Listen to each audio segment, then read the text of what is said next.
invite you to turn your attention for a few minutes to thinking about learning and growing. My career has been in humanitarian work, so I pay particularly close attention to the news when it comes to humanitarian work overseas. These days, we're seeing a lot of terrible, terrible images from Gaza and more recently from Lebanon of completely bombed out buildings, just incomprehensible how this is happening. One of the images of that sticks out in my mind was the picture of a row of 6 or 8 little school children at a desk which had been fashioned out of a bombed out building, perhaps an old storefront, and there they were sitting in a row, reading their school books and smiling.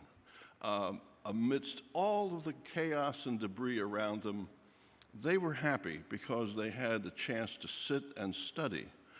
And it reinforced for me both the concept that hope is long with us. It's almost snuffed out sometimes, but hope always remains. And it also reminded me of the fact that deep in our bellies, deep in our beings, is the need to learn.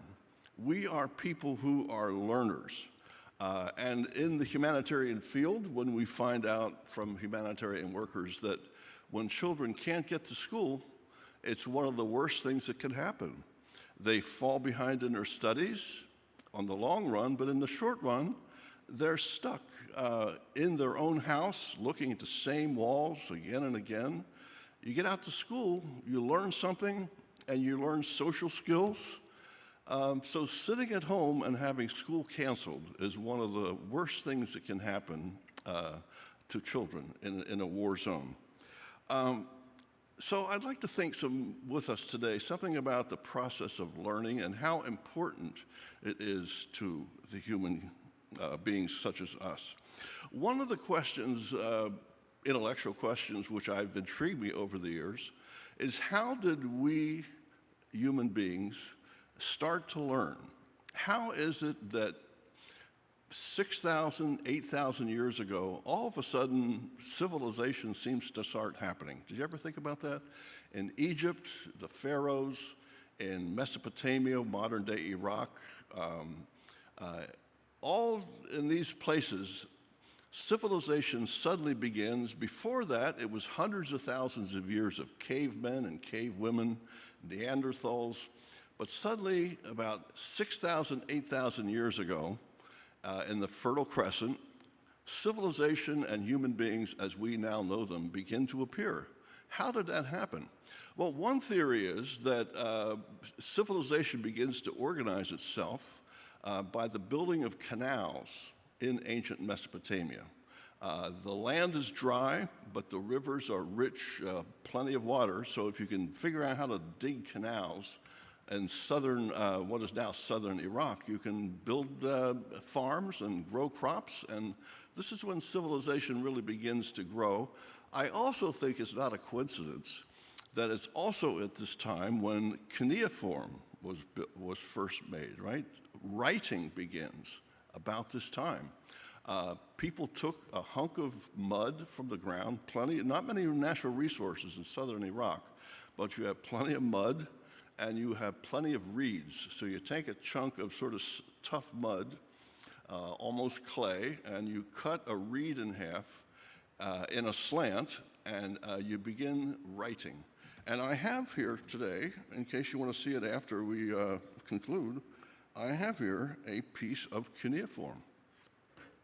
And it says, I can't read it, but I know what it says. It says Mel Lehman. I got this when I was in Iraq about 6 years ago, and the young people there were having a cultural fair to show the greatness and the glory of ancient Iraq. And among the things that they had a young lady there who recreated modern-day cuneiform. She took a lump of clay, and she had an app on her phone, which I think went from Akkadian, right, to Arabic to English. Somehow these all came through, and I was told that this says Mel Lehman. I'm not sure which way to hold it, upside or downside, but I'm told that it says, and I think that with the invention of writing, And with the invention of learning, that's when civilization really begins to go. We're no longer these Neanderthal people, these cave people, only concerned about what's in your own head and your own appetite. The need to go out, your stomach is grumbling, you're going to go out and get some food and wild berries and get an animal for cook. But you're beginning to read and you're beginning to think about the larger meaning of things. And literature first begins at this time, a famous story called the Gilgamesh Epic, and other lesser-known writings begin. So deep in our bellies, we have the need to learn. Unfortunately, we are hearing these days that learning is a bit on the decline in our world today. Not too long ago, there was a practice in the United States by the FCC, the Federal Communications Commission, called the Fairness Doctrine, which said that for complicated issues, broadcasters, communicators need to have both sides of an issue listed. Well, somewhere around the year 1987, that was abolished. So now we get news with only one point of view. We don't have that invitation to think, that invitation to learn. I remember years ago hearing a broadcaster saying that when they edit the news, ABC News, whatever it was on the radio those days, I always remember the editor said, we try to put in some spinach. That is to say, not just the sensational earthquakes and floods and those things that quickly grasp your head. We want to put in some spinach, some things that help you learn and grow about the news. Well, those days are gone, and now we have social media, which we all know, we've all heard this story so many times, of the algorithms that keep feeding us what we already know. My algorithms keep showing up with the same point of view. And college. I was a total goof-off in college, to be honest with you. It was the 60s. I played music, and I managed a B level. I'll have to be embarrassed, but I managed a B grade average. But I didn't really study that much. But I was out to see the world and to talk to different people and to learn different things. Today, we seem so career-focused, like college is not a place to explore life and to explore your thinking. College is a place to get your career in line. And yes, we need to have careers. We need to have jobs and good jobs. But I think we're really losing something by losing that sense of the liberal arts, of the humanities, just a chance to take a couple years as a young person and look about life. So what do we do? What do we as Christians do? I think we hold on to our learning. We listen to St. Paul. St. Paul said, be not conformed to the world, right? Find a different way. We're not just going to stop learning and go with every algorithm and every one-sided news coverage that just because everybody does it that way. We're going to hold to the truth that we believe, that we should think and learn and see both sides of an issue. And we look to Jesus. Jesus, as a baby, was visited by the wise men. They undoubtedly may have left some wisdom with Mary and Joseph. As a little baby, he already was in the business of learning, and he attracted people who learned. And then we remember that one story we have of him growing up when he slipped away from his parents. His parents were very anxious. Where did our little son Jesus get to? Well, they found him in the temple. Of course, we all know that story. He was there discussing the scripture at a young age. Already in his life, he was thinking, he was growing, he was learning. Which brings us to our text today, which I think is really one of the most remarkable texts of the Bible, in which we see Jesus learning in process, in real time.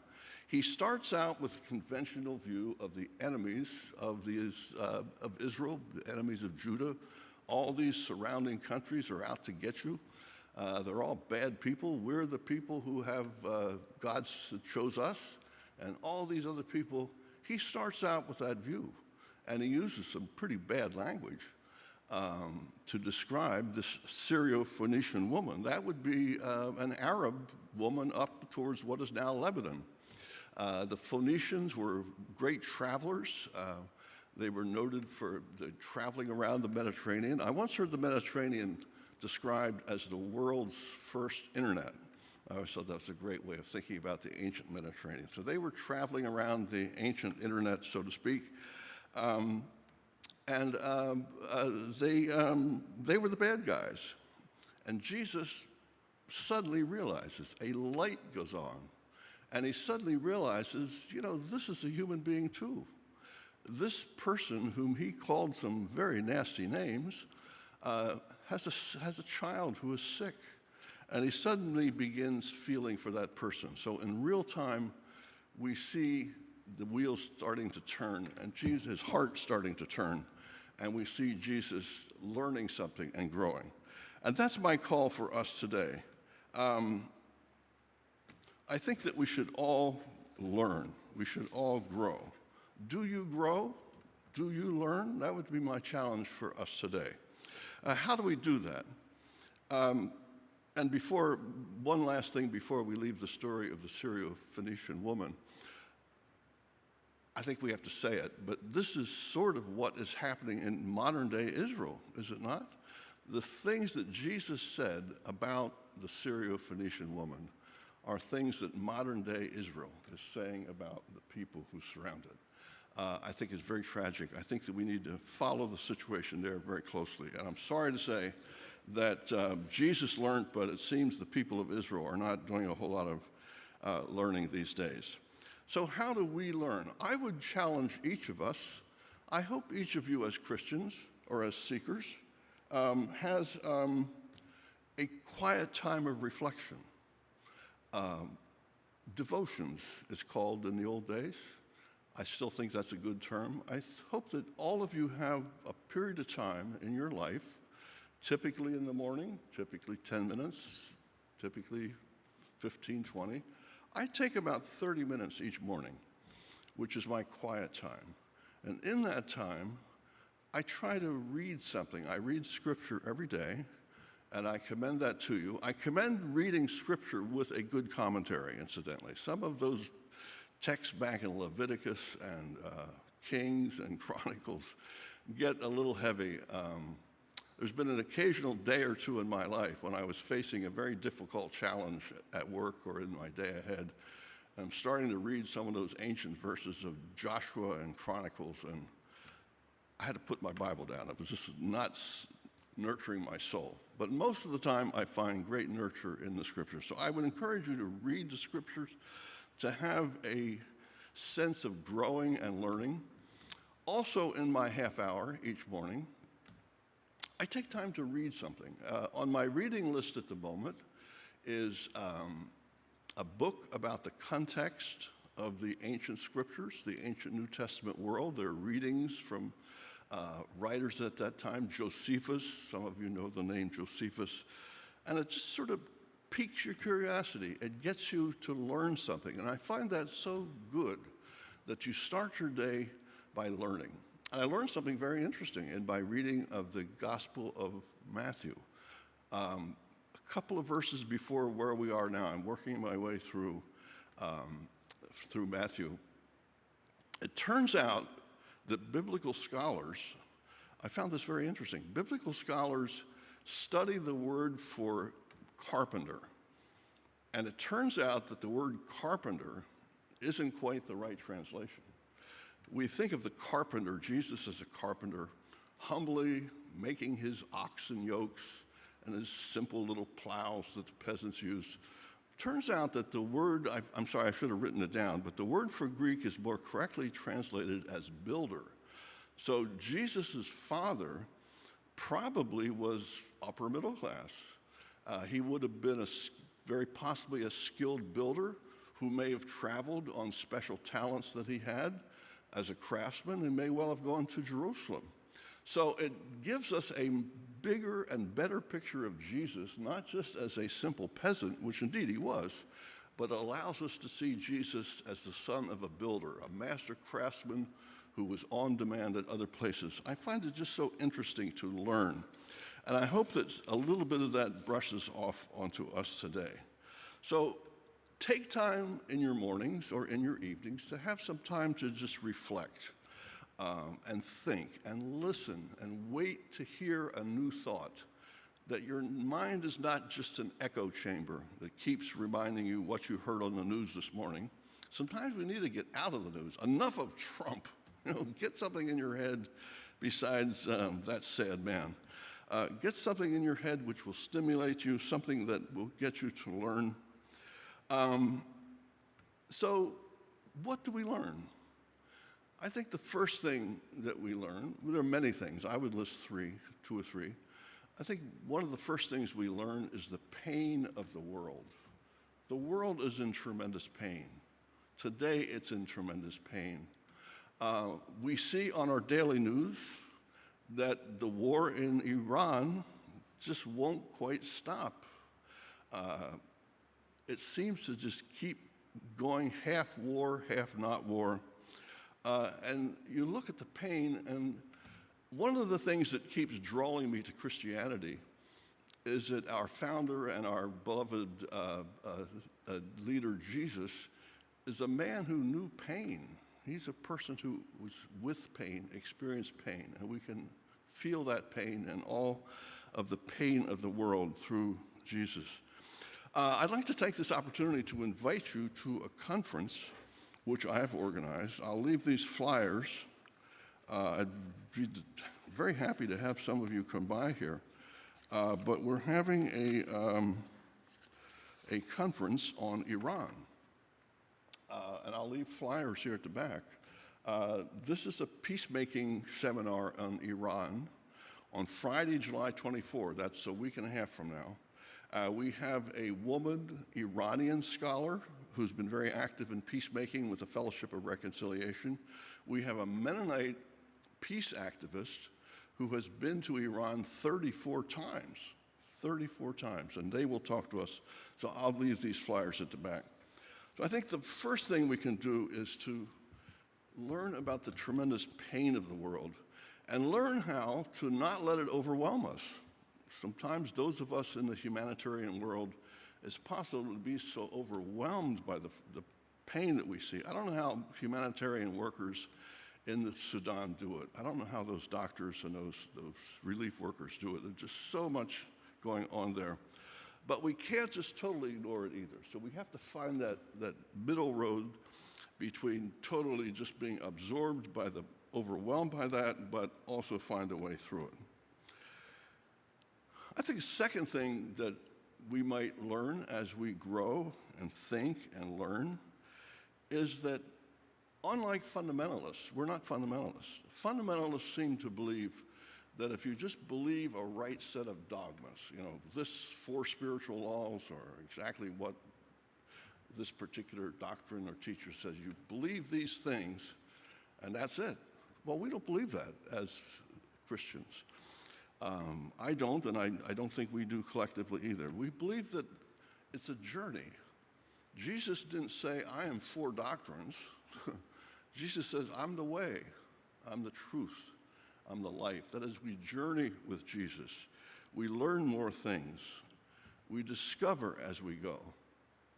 Now, it's not very often you go to church and you hear country music cited as a source of wisdom, but I'd like to do that this morning for just a minute. I'm a bit of a country music fan, along with classical music, but I like a little country music every now and then. Some of you that are country music fans may remember The Gambler by Kenny Rogers. Now, I'm not advocating gambling, please.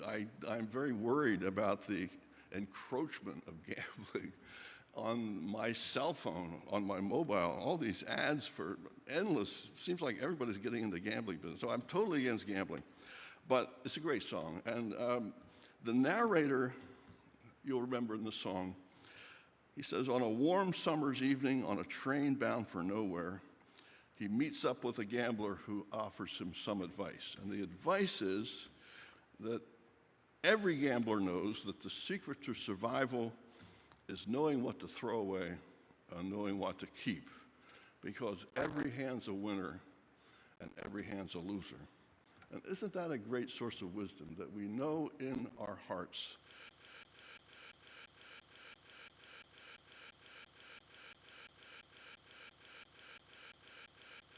I would conclude by one final thing that seems to be something we can learn, to give up on perfectionism. Are you one of those people, I am sometimes, who does my best to be perfect? I'm afraid I have to give you the news that we can't be perfect. We're not going to make it. So I would urge you in your meditation to think about how we can learn not to be perfect, to realize that we're all going to make mistakes, we're all going to fail, we're all going to look back and say, what was I thinking? But to take in closing my little granddaughter, Idri. I've been blessed in my senior years with a little granddaughter named Idri, and I was watching her as she learns to walk, and of course she falls down, tumbles on the floor, but what does Idri do? She gets up and keeps walking. And that's what I encourage all of us to do, to learn today, is to learn how to balance ourselves, learn how to hold on to the good, and hold on to that which is not good. Let it go. Jesus, with the woman with adultery, didn't use that as an opportunity to be judgmental. He used it as an opportunity to grow. Go and change your ways and stop doing what you're doing. Thank you for your attention this morning, and my wish is that we all continue to grow and we all continue to learn.